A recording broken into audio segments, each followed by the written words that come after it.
So, a couple of days ago, I'm walking through the supermarket, minding my own business, completely unaware that I'm wearing a police t-shirt.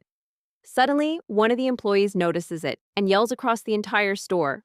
Roxanne! A couple of customers actually turn around and panic. But instead of being embarrassed, my brain instantly fires back with, Put on the red lights! and honestly, that's just how my brain works. The employee starts laughing and tells me he once met Stuart Copeland, drummer of the Police. But apparently, he thought Stuart was a complete jerk, which honestly makes perfect sense. Because if you spend years in a band with Sting, everybody probably develops an ego eventually. And while this guy is still clearly annoyed about meeting Stuart Copeland, I suddenly give him the most relaxed advice imaginable. Choose Andy. True story. Because that's the thing about the Police. 3 massive personalities. 3 completely different musicians. Constant friction, constant tension. And somehow, it created one of the greatest bands of the late 70s and early 80s. So, today, we're ranking every Police studio album.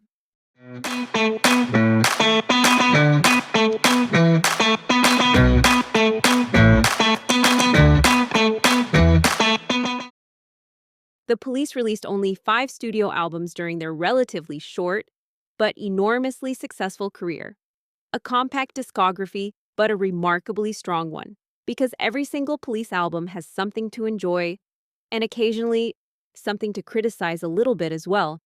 And what makes this ranking especially interesting is the fact that I honestly don't have one clear favorite. At this very moment, I genuinely have no idea which album is going to end up at number 1. And of course, part of that comes down to personal taste. But to make this ranking as fair as possible, I do use a scoring system. Nerd alert! Because besides the songs themselves, I also rate the sound and production, the sequencing of the track list, and even the album sleeve. The so-called triple S factor. It's a thing. It's not a thing. And after applying that system to all 5 Police albums, this became the final ranking.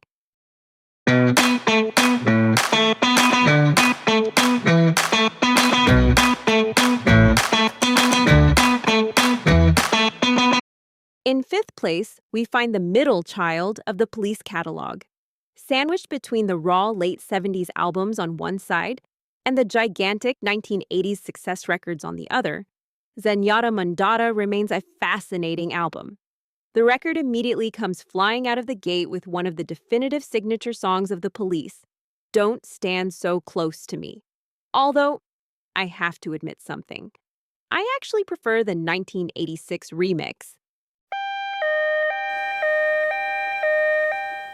Now, yes, that remix has an extremely glossy 80s production, complete with drum machines and everything that comes with it.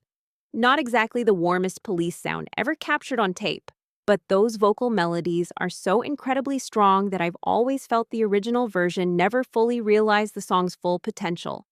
Whichever version you prefer, this remains an absolute classic. The tempo gets kicked up immediately afterward with Driven to Tears, a socially conscious track featuring one of the most freaky and dissonant guitar solos Andy Summers ever recorded during his years in the police force. When the World Is Running Down leans heavily on a repetitive funk vamp and immediately signals the musical direction this album wants to explore further. Canary in a Coal Mine then brings some much-needed lightness with its infectious ska rhythm after the heavier subject matter of the previous songs. Voices Inside My Head, on the other hand, has an irresistible guitar and bass riff, but it also stays completely stuck inside that riff. The track feels more like a groove than an actual song. Live, these jam-oriented pieces often worked brilliantly, especially when blended into When the World Is Running Down. But on record, this one just lacks a bit too much development for me. Bombs Away, written by Stuart Copeland, is dry, funny, and surprisingly catchy, which is basically the most Stuart Copeland sentence imaginable. Side B opens with the equally infectious dee-do-do-do, dee-da-da-da. Not exactly the most intellectual song title ever conceived by former schoolteacher Sting, although there's definitely more substance hiding behind that seemingly simple chorus than people often realize. And musically, this is classic Police once again. Summer's brilliant guitar work, Copeland's razor-sharp drumming, elevating the song far above standard pop fare. Funny enough, the song doesn't just exist in English, but also in Spanish.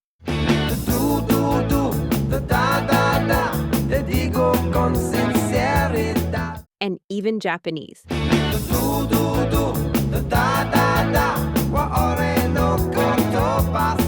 Unfortunately, this is also where we reach the absolute low point of the album, Behind My Camel. Andy Summers' instrumental track sounds musically pretty much exactly like the title suggests. Look, I'm absolutely not against experimentation. And throughout their career, the Police recorded several genuinely interesting instrumental pieces. But this track really drags down the overall quality of the album for me. And apparently, I wasn't the only one with strong feelings about it. Sting hated the song so much that he reportedly refused to play on it. In fact, according to legend, he even buried the master tape somewhere in the Garden of Whistlelord Studios in an attempt to keep it off the album entirely. What makes this even more absurd is that Behind My Camel later went on to win a Grammy for Best Rock Instrumental Performance. So maybe I'm just missing something. Maybe this is secretly a brilliant experimental masterpiece. I'm going to listen to it one more time. I don't know. To me, it still sounds like a complete waste of vinyl. It genuinely sounds like exactly like that. Man in a Suitcase then feels a bit like the twin brother of Canary in a Coal Mine. Jumpy, energetic, and slightly chaotic. Not their best song, but definitely not their worst either. Then comes Shadows in the Rain, a track that sounds like it was assembled almost entirely through improvisation. Once again, the song kind of drifts without fully building toward anything, although it definitely has more substance than voices inside my head. I'll admit it. The solo version Sting later recorded for The Dream of the Blue Turtles appeals to me a lot more personally. There, the song suddenly transforms into this hyperactive jazz rock monster. The album closes with Copeland's instrumental, The Other Way of Stopping. And out of the two instrumental tracks, this is clearly the stronger one. As always with the Police, the musicianship is incredibly tasteful, and the song closes the album on a satisfying note. Still, I would have replaced Behind My Camel without hesitation with A Sermon, which appeared as a B-side, or even Shambell, which later surfaced as the B-side of Invisible Sun. Now that the music has been discussed, we can finally unleash the legendary triple S factor on Zenyatta Mondatta. Bonus points, by the way, for the album title itself. According to Stuart Copeland, Zenyatta Mondatta simultaneously means absolutely nothing and absolutely everything. In loud bars, people usually raise two fingers and scream, "2 beers!" at the bartender when they want to order something. I usually just yell, "Zenyatta Mondatta!" Because honestly, nobody can hear you anyway, except for that one time. This third Police album clearly shows that the band finally had a bigger budget than on their first two records. The sound is richer, fuller, and far more professional. By 1980, the Police were rapidly becoming global superstars. For the recordings, the band traveled to the legendary Dutch Whistlelord Studios. And honestly, had Behind My Camel been replaced by one of those stronger B-sides, this probably would have been an even better album. Thankfully, the cover artwork makes up for a lot. Pure early 80s aesthetics. That bright orange practically explodes off the sleeve. But in every ranking, one album has to end up at the bottom, and that honor goes to Zenyatta Mondatta. The good news? From this point onward, things only get better. In fourth place, we find the Police debut album, Outlandos d'Amour, roughly translated, Outlaws of Love. A lot of people remember exactly where they were during historic moments. I remember exactly where I was when I first heard this album. In the living room, My mother was ironing clothes, and I got completely blown away by the opening track, Next to You. That energy, those melodies, that urgency. From that moment on, I was hooked. Or better yet, addicted. And honestly, I've never fully recovered. You barely get any time to process that opening explosion because So Lonely immediately comes crashing in right after it. A perfect combination of punk energy, reggae rhythms, and pure pop melody. And then, of course, comes the grand prize winner, Roxanne. A lot of artists eventually grow tired of endlessly replaying their biggest hits night after night for decades. But Sting once said in an interview that Roxanne gave him so much that he feels he owes it to both the song and the audience to perform it every night with the exact same intensity as the very first time he sang it live. And honestly, you can still hear that. This remains one of the most iconic songs of the entire 1970s. The album then keeps charging forward effortlessly with Hole in My Life and Peanuts, songs that clearly demonstrate that while the Police absolutely had a punk attitude, musically, they were thinking far beyond many of their contemporaries. Side B opens with the other major classic, Can't Stand Losing You. And once again, those now signature reggae influences are front and center. And that's exactly what made early Police so irresistible. The combination of nervous energy, strong melodies, and those tight, bouncing reggae rhythms. Truth Hits Everybody already explodes out of the speakers on the original album version. But on stage, the Police often played the song at an almost absurd speed, creating frantic performances where Sting sometimes struggled to get the words out in time. Born in the 50s then serves as a fitting tribute to the decade in which Sting and Stuart Copeland were born. Andy Summers, however, was not. Andy was born in 1942, although somehow, to this very day, he still manages to look about 15 years younger than he actually is. And it's also Andy who delivers the bizarre spoken word section in Be My Girl, Sally. As a teenager, during those ironing sessions with my mother in the living room, I mostly just thought the chorus sounded incredibly catchy, completely unaware that Andy's monologue was actually about an inflatable sex doll. Just like Zenyatta Mandata, Outlandos d'Amour also closes with a somewhat experimental jam session type track, Masoko Tanga. Technically, it's not fully instrumental since Sting spends most of the song singing various forms of incomprehensible gibberish, but as a closing track, I don't think it's particularly strong. Personally, I would have replaced Masoko Tonga without hesitation with No Time, This Time. That song originally appeared only as the B-side to the So Lonely single, before later resurfacing on Reggae de Blanc. And honestly, that track could have ended this debut album with an absolute explosion. What makes Outlandos d'Amour so effective is that you can constantly hear just how small the budget really was. Most of the album was recorded during late-night studio sessions with extremely limited resources. But that's exactly why everything sounds so raw, urgent, and alive. And because the songwriting itself is so incredibly strong, that rough production never becomes a weakness. If anything, it actually enhances the charm of the record. The sequencing is excellent as well. And then there's, of course, the iconic album cover itself. A perfect visual introduction to the Police, released in multiple color variations. Outlandos d'Amour would ultimately become the starting point of a short, but incredibly impressive career. A career that would go on to produce quite a few classics. We now enter the top 3 with Reggae de Blanc, an album that clearly builds upon everything that made Outlandos d'Amour such a strong debut. The raw, unpolished energy of that first record gets a slight upgrade here. Still nervous, still edgy, but just a little more professional and self-assured. And honestly, that's pretty impressive when you realize there wasn't even a full year between the two albums. And during that period, the band was touring almost nonstop as well. So it's not exactly surprising that not every single track on this record is a home run. But the highlights? They belong among the very best material the Police ever recorded. That starts immediately with opener Message in a Bottle. a song that would eventually become one of the defining tracks of Sting's entire career.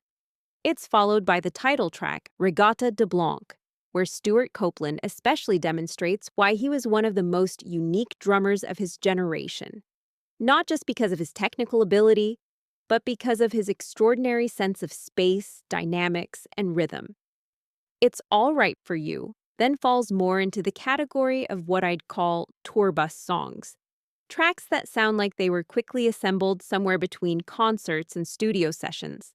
Still catchy, because writing melodies was something this band could do in their sleep, but it doesn't quite reach the level of the album's stronger moments.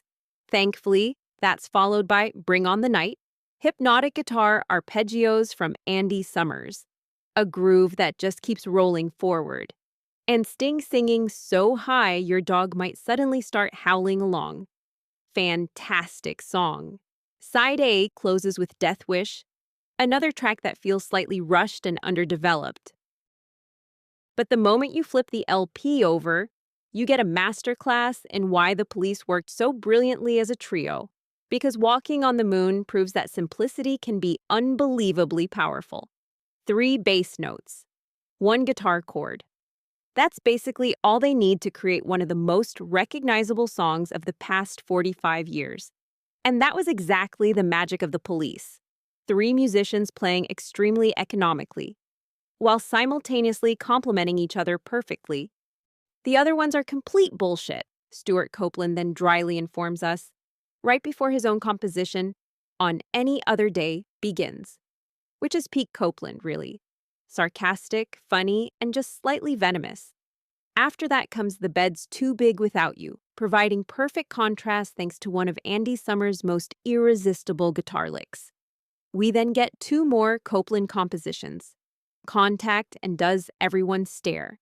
And there's definitely a noticeable quality gap between the two. Does Everyone Stare is by far the stronger track, including an opera singer soundbite, while Contact belongs more to the weaker moments of the album for me personally. Honestly, I would have replaced it without hesitation with Visions of the Night, the fantastic B-side to Walking on the Moon. Dirty, restless, and featuring the biblical phrase, "The meek shall inherit the earth." Apparently, Sting had so much faith in that particular line that he kept reusing it for decades afterward. The phrase later reappears in Walking in Your Footsteps on Synchronicity, as well as in solo songs like History Will Teach Us Nothing and All This Time. Including Visions of the Night would have made the album feel just a little more consistent overall.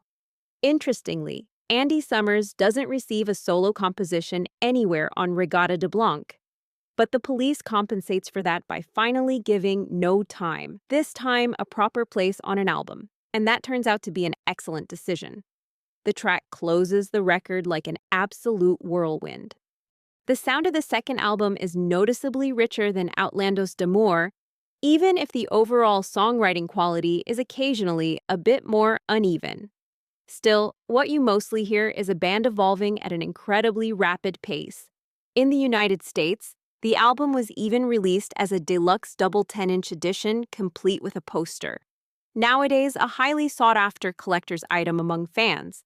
And then there's, of course, the cover artwork itself.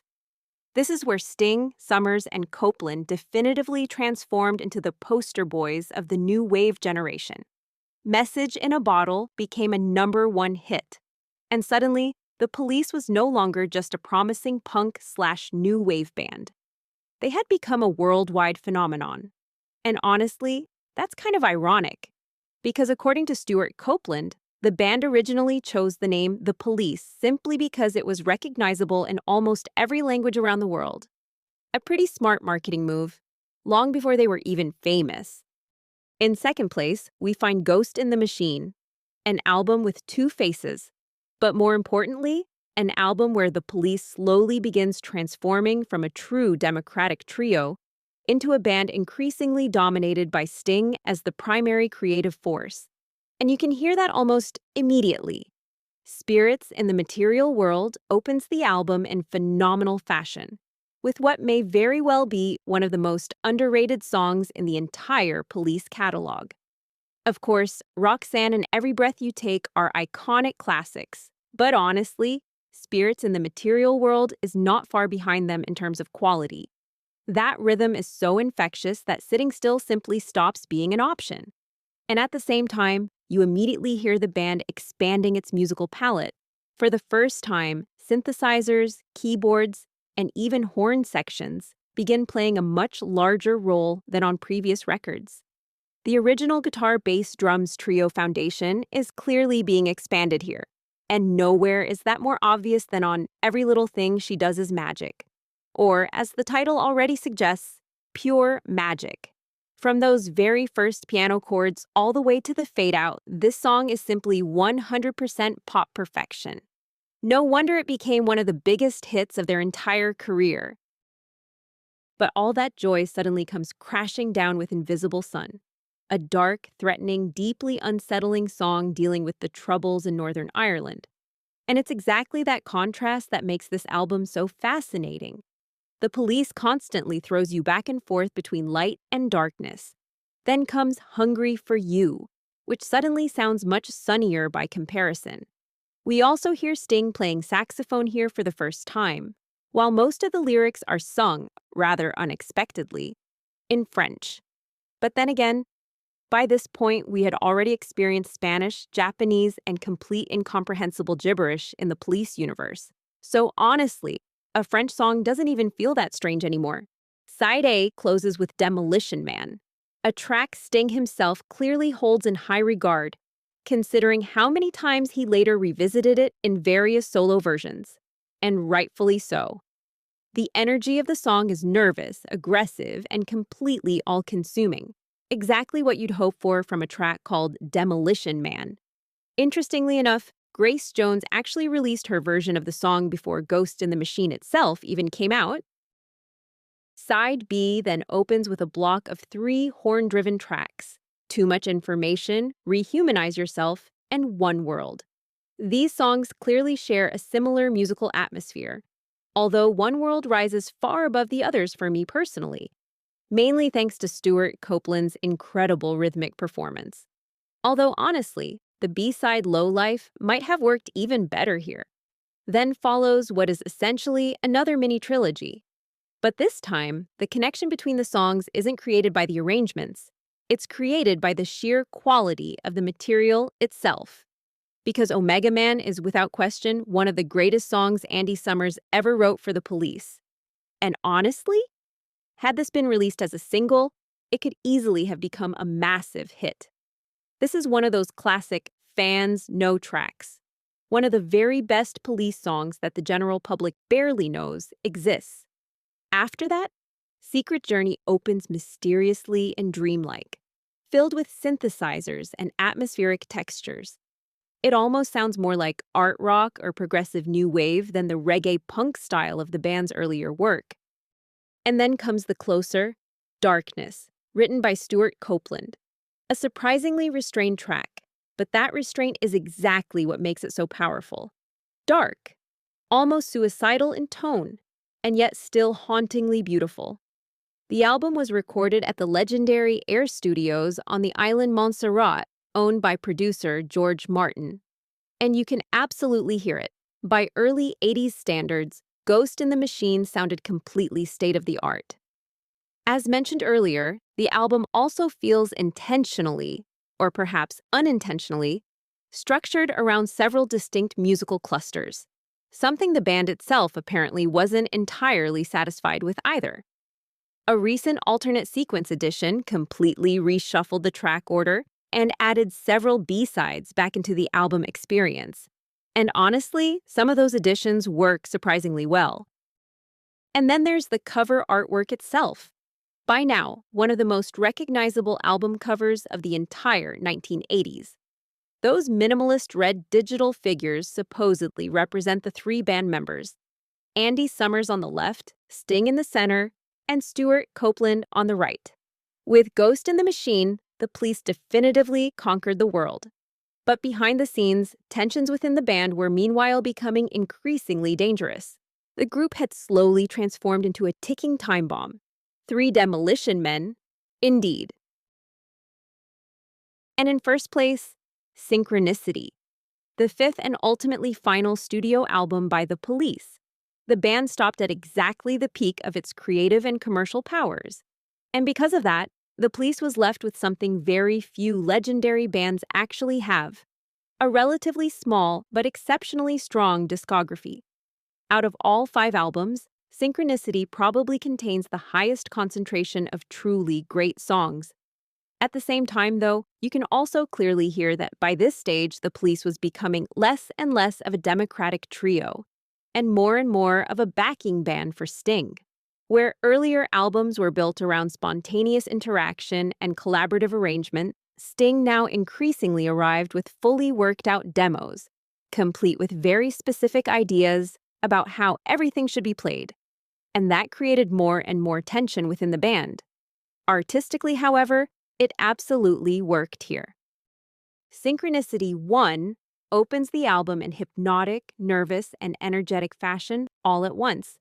A statement opener.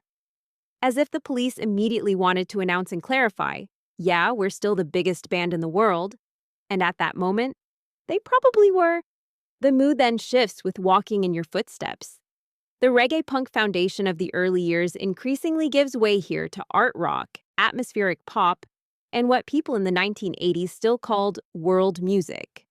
The song is much less about riffs or hooks, and much more about atmosphere and texture.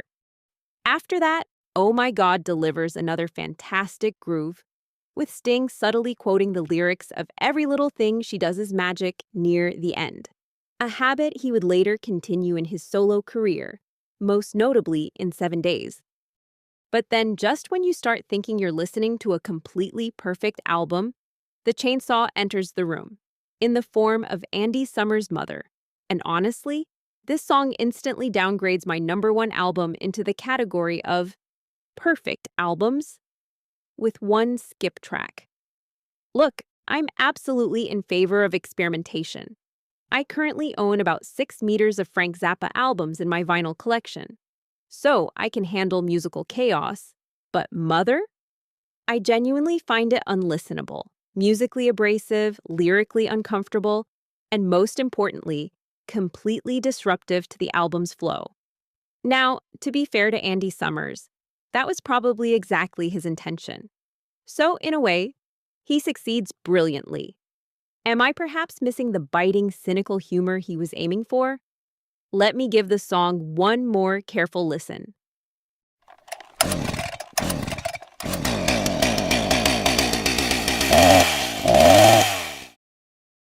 Okay, I understand what Andy was trying to do here, but for me, this still remains one of the weakest songs in the entire Police catalog. A friend of mine had this song as his ringtone whenever his mother called. Now, I think that's hilarious, but the song doesn't do it for me. Guess I just love my mummy. And that's probably exactly why Stuart Copeland's Miss Gradenko feels like such an enormous relief immediately afterward. Now, on its own, that song isn't even one of the album's absolute highlights. But after Mother, almost anything suddenly sounds like a warm musical bath. Side A then closes with Synchronicity.Not, meaning the 2 Synchronicity tracks effectively function as musical bookends for the first half of the album. And what incredible bookends they are, because apparently a few world-class songs really can compensate for a brief collapse in momentum. Side B opens with an obscure deep cut about an obsessive stalker. Honestly, if Puff Daddy, or P. Diddy, or whatever he's called these days, hadn't sampled it years later, I probably never would have heard this little tune at all. The chord progression reminds me of Stand By Me by Ben E. King, though. But all jokes aside, there's a reason Every Breath You Take became one of the most played songs in the history of American radio. This is simply pop perfection, and apparently also extremely lucrative, because decades later, Andy Summers and Stuart Copeland still remain involved in royalty disputes with Sting over the song. I thought the Police only fought about the music? Where Side A still contained a lot of forward-driving energy, and Mother, Side B leans much more heavily into mid-tempo songs and ballads. And normally, that kind of pacing can completely drain an album's momentum. But when the songwriting is this strong, it instead creates an almost hypnotic listening experience. King of Pain. Wrapped around your finger, Tea in the Sahara. Absolute gems, every single one of them. And Tea in the Sahara, inspired by The Sheltering Sky by Paul Bowles, may honestly be one of the most beautiful songs the Police ever recorded. And honestly, you can also understand why Sting eventually wanted to move on. The tensions within the Police have become legendary by now. But maybe that was also their secret strength. 3 massive egos, 3 musicians with enormous ambition, 3 completely different personalities. And it was exactly that constant creative friction that pushed the Police toward heights very few bands ever reached. Their arguments were always about the music, as they probably should be. Different creative visions, different artistic philosophies, and nowadays, mostly royalties and money. Just like Ghost in the Machine, Synchronicity was recorded at the legendary Air Studios on the island Montserrat owned by George Martin, and you can hear it in every second. From a production standpoint, this album sounds absolutely phenomenal. Although personally, I would have made the sequencing slightly more adventurous in places. I would have replaced Mother without hesitation with Murder by Numbers, Someone to Talk to, or Once Upon a Daydream. And then there's, of course, I Burn for You, possibly one of the greatest Police songs that never appeared on a regular studio album. And finally, the cover artwork, a package that perfectly reflects the central concept of the album itself. The colored bars, the separate band photos, the endless variations. Because the visual elements were positioned differently on different pressings, there are now dozens of known cover variations of Synchronicity. Roughly 36 official versions are believed to exist.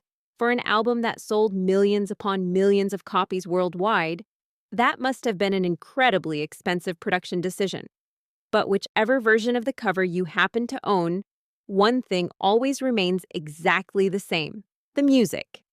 And that music possesses an almost timeless quality. That is why Synchronicity takes my #1 spot. Because if we choose to believe the Police themselves, Synchronicity is a connecting principle, linked to the invisible, almost imperceptible, something inexpressible. And as a listener, that leaves me with only one possible conclusion. Synchronicity is the greatest album the Police ever made. And that was The Police. What's your favorite Police album? Let me know in the comment section and vote in the poll. Listen to all the highlights in the Spotify playlist and follow the social media pages for updates and future episodes. Because I will be walking in your footsteps. I will follow you if you follow me. The Police stopped at exactly the right moment. 5 albums, no filler era, no slow creative decline, just one of the strongest discographies of the entire 1980s. But if you think bands mixing rhythm, repetition, and experimentation started and ended with the Police, think again. Talking Heads pushed many of those same ideas even further on Remain in Light. Curious why that album became one of the most influential records of the 1980s? Click the card to watch my full deep dive. Maybe the biggest irony of the Police is that some of their greatest hidden gems weren't even written by Sting. Next week, we're diving into the very best non-Sting songs in the entire Police catalog. Thanks for watching. See you next time. And in the meantime, drop the needle, press play, and remember, we're only in it for the music.